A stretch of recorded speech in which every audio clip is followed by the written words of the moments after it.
10 mental habits that kills your progress. 1. Lacking clarity on values and priorities. You have a goal or 2, or 5, in mind for the next year or so, but you've only really made progress on one of them. This happens when you lack priorities.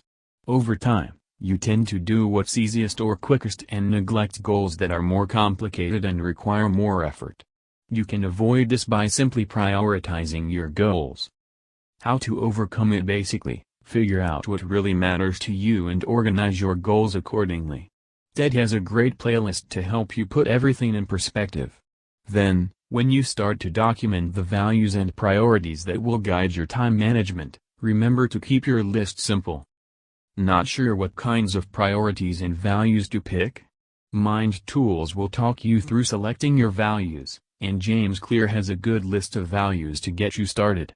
He recommends picking no more than 5. 2. Being a perfectionist. People throw away what they could have by insisting on perfection, which they cannot have, and looking for it where they will never find it. Edith Schaefer. Have you ever caught yourself thinking, if it can't be done right, don't do it at all? Or the more intense version, if I can't do it perfectly, why do it? This is the nirvana fallacy, and it stops us from achieving our potential because it discourages us from make small improvements. Charlie Haversit, a recovering perfectionist and former professional athlete, discusses the damage perfectionism does to our productivity and how we can try a different approach, the pursuit of good enough.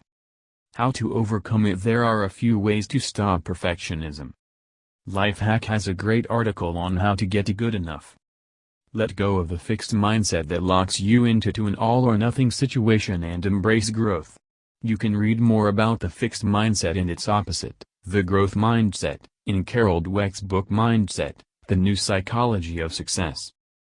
Deeply entrenched perfectionism and control are signs of anxiety, a mental illness. Anxiety BC has put together a great step-by-step guide to help cope. 3. Isolating yourself.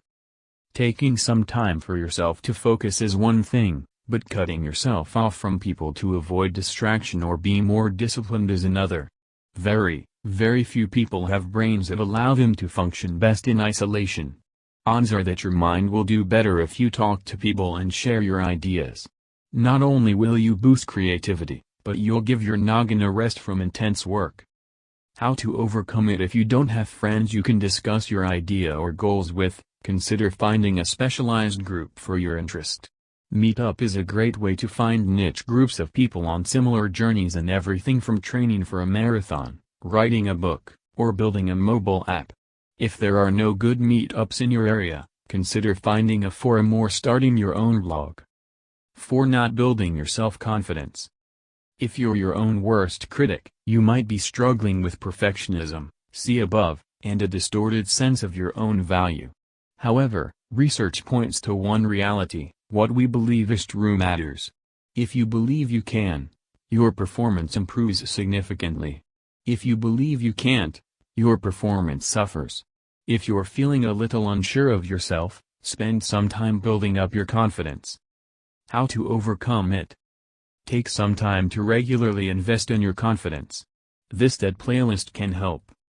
Before you start a difficult task, jot down a few times when you felt competent and successful. It'll get your mind in the right place for success with the new task. Having trouble? Ask a loved one or friend to tell you what you're good at. Use it or lose it. Test your confidence and focus on wins when possible. Forbes discusses how to build confidence here. Looking for more? Time magazine put together a research-backed list for building your confidence. 5. Thinking too big, too often. In Western culture, we have loads of axioms that encourage us to shoot for the stars or think big. There is even a push in business to pursue big, hairy, audacious goals, or BAGs for short. These are well-intentioned ways to encourage us to push ourselves, and they often work in getting us out of our comfort zones. However, focusing too much on the immensity of the problem or task can be paralyzing, especially if coupled with self-doubt or perfectionism.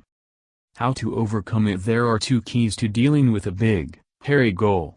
Make sure your goal is SMART, then break it down into smaller, Manageable bits over a smaller, manageable timeline. Hannah Brame of the blog Becoming Who You Are outlines a step-by-step plan for tackling goals. 6. Trying to multitask. The science is pretty conclusive: multitasking is bad for you. What you are doing is not actually multitasking but task switching.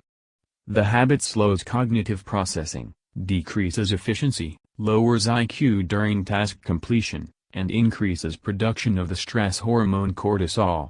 Though multitasking may feel good, completing small tasks rewards your brain with dopamine. It's not a winning long-term strategy. How to overcome it. In addition to scheduling time for checking emails, texts, etc., it can also be helpful to try out some time trackers to help you focus your time. Toggl is a popular free time tracker.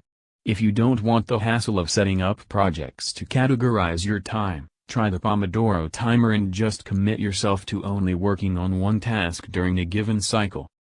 7. Responding inappropriately to criticism. Criticism, even when it's constructive, can be hard to cope with, particularly if the criticism gets to the heart of what you are trying to do. However, if you find yourself getting too emotionally involved with criticism, it can stunt your confidence and potentially ruin your progress toward your goal.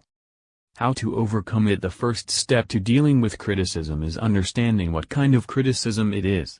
There are 3 types of criticism. Friendly criticism, or constructive criticism, is usually delivered with good intent and is tactful, so you can clearly see room for improvement. Unfriendly criticism is well-intentioned but poorly communicated.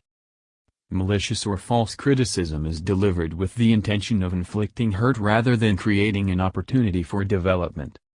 Once you understand the kind of criticism you're dealing with, you can practice techniques to process it correctly, including, among others, focusing on the suggestion and not the tone, not taking it personally, and smiling.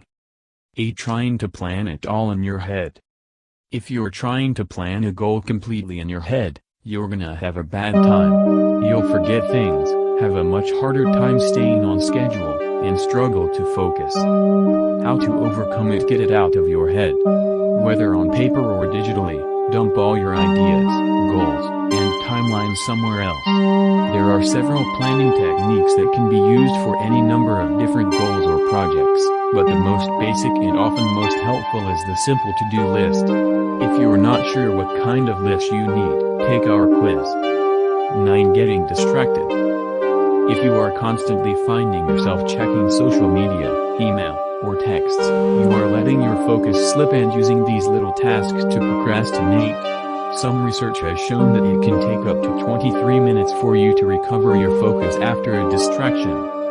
How to overcome it. Some of the most common techniques for reducing distractions are to schedule distraction time. Batch and do small tasks last.